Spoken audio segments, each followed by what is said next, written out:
नमस्कार, मैं अक्षता और आप देख रहे हैं आंखें न्यूज़ 24।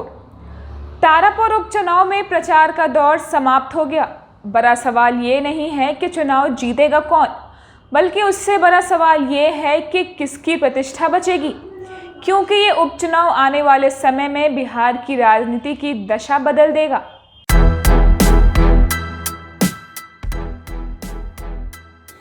स्वतंत्र भारत के राजनीतिक इतिहास में तारापुर उपचुनाव में जितनी राजनीतिक ताकत लगाई गई, शायद ही कभी पूर्व बिहार की किसी विधानसभा सीट के लिए इतनी ताकत लगाई गई हो। इस चुनाव में एक तरफ सरकार की साख दांव पर लगी है, तो राजद का कैडर वोटरों का मन टटोलने का विश्वास भी दांव पर है। गठबंधन धर्म टूटा, लोजपा में चाचा भतीजा के बीच की दूरी बढ़ी। इन परिवर्तनों के परख इस उपचुनाव परिणाम में होगी। उपचुनाव में जदयू की ओर से राजीव कुमार सिंह, राजद की ओर से अरुण शाह, कांग्रेस की ओर से राजेश मिश्रा और लोजपा ने चंदन कुमार सिंह को मैदान में उतारा है। जदयू के राष्ट्रीय अध्यक्ष, सांसद और कई मंत्रियों विधायकों ने एनडीए की साख बचाने के लिए दिन रात पसीना बहाया। मुख्यमंत्री नीतीश कुमार को भी 2 दिनों तक चुनाव प्रचार के लिए आना पड़ा। पहले वो सीट जदयू के पास थी। इस सीट से 2 बार मेवालाल चौधरी और 1 बार उनकी पत्नी नीता चौधरी विधायक रह चुकी है। राजद भी इस चुनाव के बहाने अपने कैडर वोटरों का विश्वास परखना चाहता है। राजद ने भी चुनाव प्रचार के लिए अपने विधायकों को पंचायत स्तर पर जिम्मेदारी सौंपी। विधायकों ने पंचायत स्तर पर पहुंचकर कैडर वोटरों को पार्टी से जोड़ने के लिए जी तोड़ परिश्रम किया। इस सीट पर पिछले आम विधानसभा चुनाव में राजद के कद्दावर नेता और पूर्व मंत्री जयप्रकाश यादव की बेटी दिव्या प्रकाश चुनाव लड़ चुकी थी।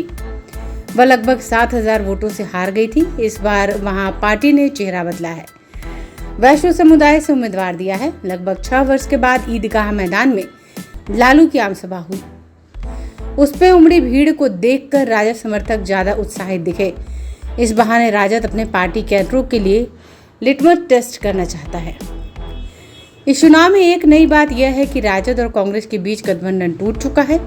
कांग्रेस ने पूर्व में निर्दलीय चुनाव लड़ चुके राजेश मिश्रा को टिकट दिया है। राजेश मिश्रा निर्दलीय चुनाव लड़कर 11,000 से ज्यादा मत ला चुके हैं। अपने प्रत्याशी की जीत के लिए पार्टी के कई कद्दावर नेता चुनाव प्रचार में कैंप किए हुए थे। इस चुनाव के बहाने कांग्रेस भी इस बात का पता करने की कोशिश कर रही है कि उसकी राजनीतिक जमीन कितनी उर्वर है। लोजपा ने जमुई निवासी चंदन कुमार सिंह को प्रत्याशी बनाया है। लोजपा 2 फाड़ में बच चुकी है। तारापुर विधानसभा क्षेत्र जमुई संसदीय क्षेत्र का हिस्सा है। इस कारण जमुई के सांसद चिराग पासवान ने भी यह सीट प्रतिष्ठा की सीट मानी जा रही है। इस कारण अपने प्रत्याशी के लिए चिराग पासवान और उनके प्रदेश अध्यक्ष राजू तिवारी ने खूब पसीना बहाया। चिराग के परिश्रम पर उनके चाचा और केंद्रीय मंत्री पशुपति कुमार पारस भी तारापुर की चुनावी सभा में आकर लगातार कटाक्ष करते रहे। 30 अक्टूबर को मतदान है। मतगणना के बाद ही पता चलेगा कि जीत साख की हुई या विश्वास की। ब्यूरो रिपोर्ट, आंखें न्यूज़ 24।